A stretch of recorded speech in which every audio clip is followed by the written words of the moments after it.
بسم الله الرحمن الرحيم، والصلاة والسلام على أشرف المرسلين سيدنا محمد النبي الأمين ليوم الدين. طبعا يا جماعة، هواية جمع العملات دي طبعا هواية جميلة جدا. طبعا معانا النهاردة كنا عملنا لكم فيديوهات قبل كده بالنسبة للخمس قروش.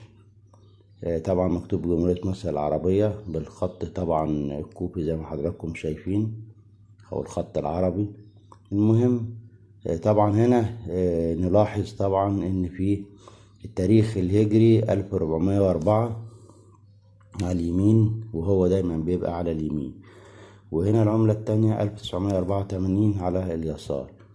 طبعا هنا التواريخ مختلفة، فدي برضو عملة من النوادر. هي نعم في صك منها اتعمل برضو بكميات كويسة، لكن برضو مش قليلة قوي ولا كتير قوي.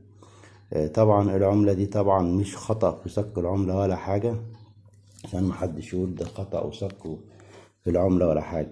لا، ده مش صك، ده مش خطأ في الصك، ده هم كانوا عاملينها كده، وبعدين طبعا ما عملوش منها مرة تانية. فطبعا نشوف برضو الوجه الآخر من العملة ونكرر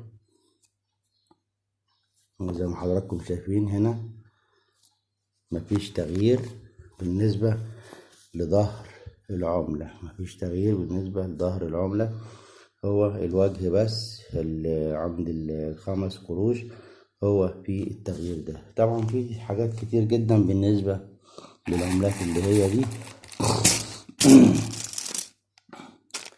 طبعا العملة دي طبعا نحتفظ بيها طبعا، وهيجي لها وقت من الأوقات إن هي طبعا تبقى مطلوبة لندرة طبعا تواجدها، ولكن هي موجودة والصك بتاعها فيه صكوك منها كتير جدا.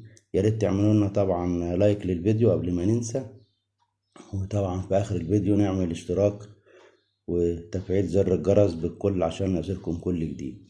طبعا احنا معانا برضو عملات نوريها لكم، اللي هي بالنسبة للعملات الجديدة طبعا، اللي هي كلها طبعا ما شاء الله، يعني كلها طبعا فيها غلطات كتير جدا في الصك بالنسبة للإطارات الداخلية،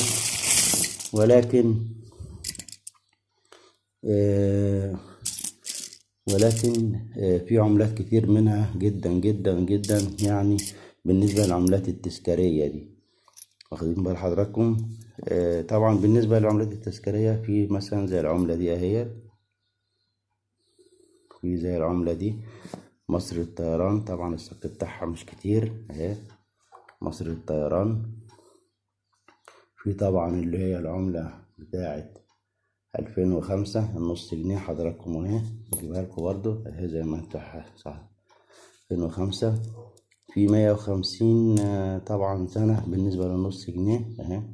مصر الطيران طبعا مفيش نص جنيه لغاية دلوقتي، في جنيه بس زي ما حضراتكم شايفين. في طبعا طريق الكباش.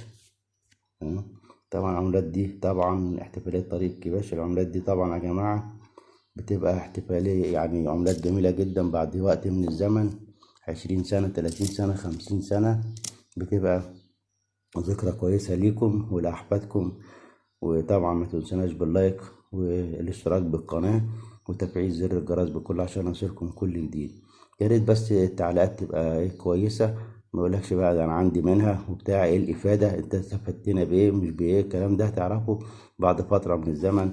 والسلام عليكم ورحمة الله وبركاته.